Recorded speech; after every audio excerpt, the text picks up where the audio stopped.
ምዕራፍ 3 ብዝተረፈ ሰሕዋተይ ብጎይታ ተሓጐሱ ብዛዕባ ዝነገር እዚ ከም ብሓድሽ ክጽሕፈልኩም ንኣያ ይጽልኣንን እዩ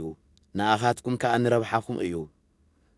ካብቶም ኣኽላባት ተጠንቀቑ ካብቶም ገበርቲ እከይ ተጠንቀቑ ካብቶም ተገዘሩ እናበሉ ስጋ ሰብ ዚቆራርጹ ተጠንቀቑ ከመይ ሰብ ግዝረት ንሕና እዞም ብመንፈስ ንኣምላኽ እንሰግድ ብስጋ ዚግበር ግዳማዊ ስርዓት ዘይኮነስ ብክርስቶስ ኢየሱስ እንምካሕ ኢና ትምክሕትን ተድለየ ግና ኣነ እውን ብዙሕ ኣሎኒ ሓደ በቲ ኣብ ሰብነት ዚግበር ግዳማዊ ስርዓት ዘመክሕ ዘለዎ እንተመሰሎ ግና ኣነ ካብቲ ናቱ ዝበለጸ ኣሎኒ ኣብ ሻሙናይ መዓልቲ ዝተገዝረ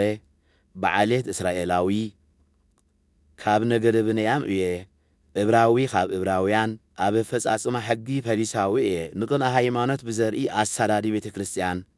ሕገ ብምፍጻም ንዝርከብ ጽድቂ ኸዓ ኢንታ ዘይብሉ እየ ተኾነ ነዚ ንኣይ ረብሓ ዝነበረ ምእንቲ ክርስቶስ ኢለ ከም ክሳራ ወጸርክዎ እወ ምእንቲ እቲ መዘና ዘይብሉ ፍልጠት ናይቲ ጐይታይ ዝኾነ ክርስቶስ ኢየሱስ ንኹሉ ነገር ከም ክሳራ እቖጽሮ ኣለኹ ምእንቲኡ ክብል ኩሉ እስእን ኣለኹ ንእኡ ክረክብን ምስኡ ክኸውንን ከኣ ንኹሉ ከም ጓሓፍ እቈጽሮ ኣለኹ እዚ ኸኣ ነቲ ኣብ ሕጊ ብምፍጻም ዝተመስረተ ናይ ገዛ ርእሰይ ጽድቂ ዘይኮነስ ኣብቲ ንክርስቶስ ብምእማን ዝተመስረተ ካብ እግዚኣብሔር ዝኾነ ጽድቂ ንምርካብ እዩ ከምኡ ኸዓ ንክርስቶስን ንስልጣን ትንሣኤኡን ክፈልጥ ኣብ ስቓዩ ክካፈል ብሞቱ ክመስሎ እሞ ኣብ ትንሣኤ ሙታን ገለ ምስታፍ እንትኽኣልኩ ኢለ እየ ነዚ ኹሉ ድሮ ረኺበዮ ወይ ድማ ቅድሚ ሕጂ ፍጹም ኮይነ እየ ማለተይ ኣይኮነን ግና ክርስቶስ ኢየሱስ ናቱ ስለ ዝገበረኒ ኣነ ድማ ነዚ ኹሉ ናተይ ክገብሮ ኢለ እጽዕር ኣለኹ ኣሕዋተይ ገና ናተይ ከም ዝገበርክዎ ገይረ ንርእሰይ ኣይግምትን እየ ሓደ ነገር ዳ ኣሎ ነቲ ብድሕረይ ዘሎ እናረሳዕኩ ናብቲ ኣብ ቅድመይ ዘሎ ኣቢለ እናተመጣጠርኩ ናብቲ ሕንሱስ ዕላማ ኣቢለ ናብቲ ዓስፋ ዓወት ናይ ሰማይ ጽዋዓ ኣምላኽ ብክርስቶስ ኢየሱስ እወይ ኣለኹ እምበኣርሲ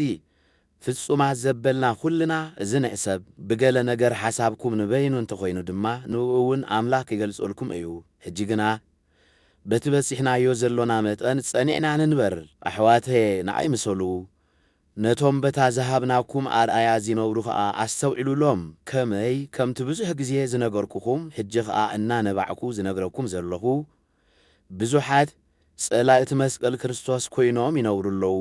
መወዳእትኦም ጥፍኣት እዩ ኣምላኾም ከብዶም እዩ ኽብረቶም እውን ኣብ ነውሮም እዩ ሓሳቦም ከኣ ምድራዊ እዩ ንሕና ግና ሃገርና ኣብ ሰማያት እያ ካብኣ ድማ ንመድሓኒናን ጐይታናን ኢየሱስ ክርስቶስ ንጽበሎና ንሱ በቲ ንኹሉ ኺመልከሉ ዚከኣሎ ሓይሊ ነዚ ናይ ውርደት ሰብነትና ለዊጡ ነቲ ኽቡር ሰብነቱ ኸምስሎ እዩ